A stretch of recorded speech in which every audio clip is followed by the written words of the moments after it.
La resignación es un suicidio cotidiano, escribió Balzac. Cuando la vida nos golpea y los problemas se acumulan, podemos pensar que la resignación es la única alternativa. Creemos que no nos queda más que apretar los dientes y resignarnos a nuestra mala suerte. Sin embargo, en la mayoría de los casos, la resignación no alivia el problema, sino que lo perpetúa, sumiéndonos en una visión pesimista. De hecho, un estudio realizado por la Universidad de Manitoba a pacientes que fueron diagnosticados con cáncer y que ante tal hecho respondieron con resignación, se comprobó que tienen un mayor riesgo de desarrollar desajustes psicológicos a largo plazo. Por esta razón es importante definir lo que es la resignación, cuál es su significado psicológico. La resignación es renunciar a cambiar las cosas, conformarse con lo que nos ocurre aunque nos haga daño. Es una rendición ante los obstáculos, no porque estos sean insuperables, sino porque nos invade el pesimismo, el agotamiento psicológico, y esto implica que caigamos en una actitud pasiva ante los hechos. Al resignarnos, corremos el riesgo de aceptar o adjudicarnos el rol de víctimas, de sentir pena por nosotros mismos, y de caer en esta idea de que no podemos hacer nada por cambiar la situación en la que estamos. Al pensar que esto es lo que me ha tocado y no puedo hacer nada para cambiarlo, nos quedamos atrapados, no movemos nuestra vida hacia la dirección deseada y nos quedamos orbitando alrededor de la desgracia. Hay por tanto diferencias entre la resignación y la aceptación, diferencias que necesitamos conocer y reconocer.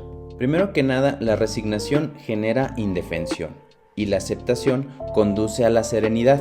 Los estados emocionales que generan tanto la resignación como la aceptación son totalmente diferentes. Cuando nos resignamos, solemos sentirnos totalmente derrotados. Al sentirnos derrotados, nos sentimos también incapaces de generar los cambios necesarios en nuestra vida. Esto puede generar una sensación de hundimiento e indefensión, lo cual a su vez incluso nos puede llevar a un cuadro de depresión. En cambio, cuando la aceptación se asienta, puede conducirnos a un estado de calma y serenidad. La aceptación nos ayuda a enfocarnos en las cosas que están bajo nuestro control, en las cosas que podemos cambiar.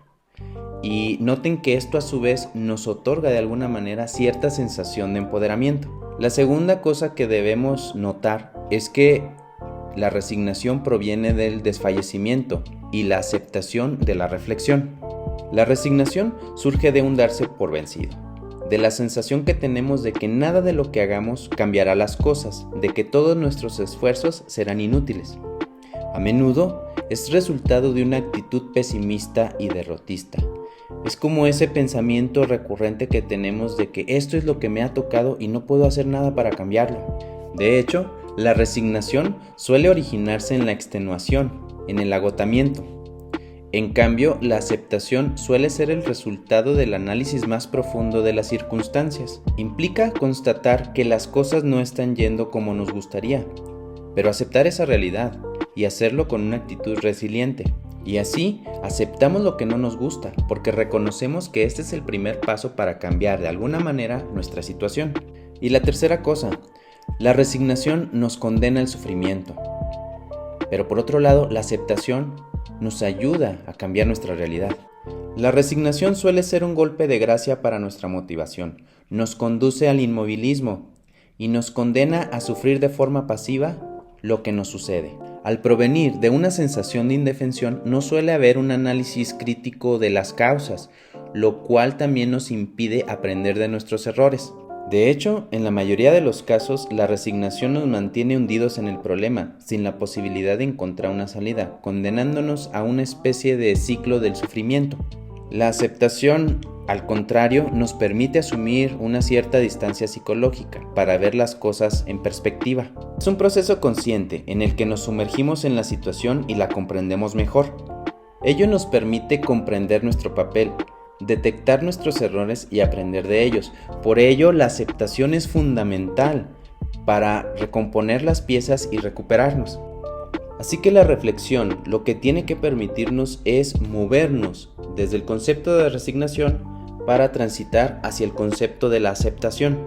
Comprender las diferencias entre la resignación y la aceptación nos permitirá elegir cómo reaccionar ante los problemas de la vida. La aceptación implica ver las cosas como son, pero también como no son. La resignación, en cambio, implica decidir que las cosas son así y que no se pueden cambiar. Practicamos la aceptación cuando decimos, hoy está lloviendo, me llevaré un paraguas. En cambio, vivimos la resignación cuando decimos, hoy está lloviendo, mi día será un desastre. Mientras que con la aceptación asumimos una perspectiva neutral y libre de juicios, con la resignación le sumamos peso a nuestra vida, la vemos con una negatividad excesiva. El verdadero problema aquí es que no nos damos cuenta de ello. Vamos añadiendo resignación tras resignación a nuestra vida, lo cual le suma un peso tremendo que nos impide avanzar. El primer paso, por tanto, es que nos demos cuenta de ello y reconocer que necesitamos más aceptación y menos resignación. Un estudio realizado por la Universidad de Milán reveló que cuando los problemas se hacen crónicos, las personas llegan a un punto crítico de inflexión o de decisión en el cual pueden optar por sufrir en silencio, resignándose, o moverse hacia la aceptación de una manera resiliente. Cuando apostamos por la aceptación radical, vemos la realidad de manera más objetiva, constatamos los problemas y decidimos cómo actuar. Somos conscientes de la adversidad y el daño que nos causa, pero en lugar de limitarnos a sufrir de manera pasiva, nos dedicamos a encontrar maneras de limitar el influjo o las consecuencias que puede provocar en nuestra vida. Cuando nos resignamos, solamente vemos la parte negativa de la situación, lo vemos como algo inmutable, algo que no va a cambiar. Esto nos condena a seguir sufriendo. Para salir de la resignación necesitamos dejar de juzgar las cosas que nos suceden, encasillándolas como algo bueno o como algo malo. También necesitamos comprender que todo está en constante cambio y evolución, incluso esta situación que hoy nos daña. Por lo tanto, la próxima vez que lleguemos a ese punto de inflexión en nuestra vida, debemos recordar que la alternativa a la resignación es la aceptación.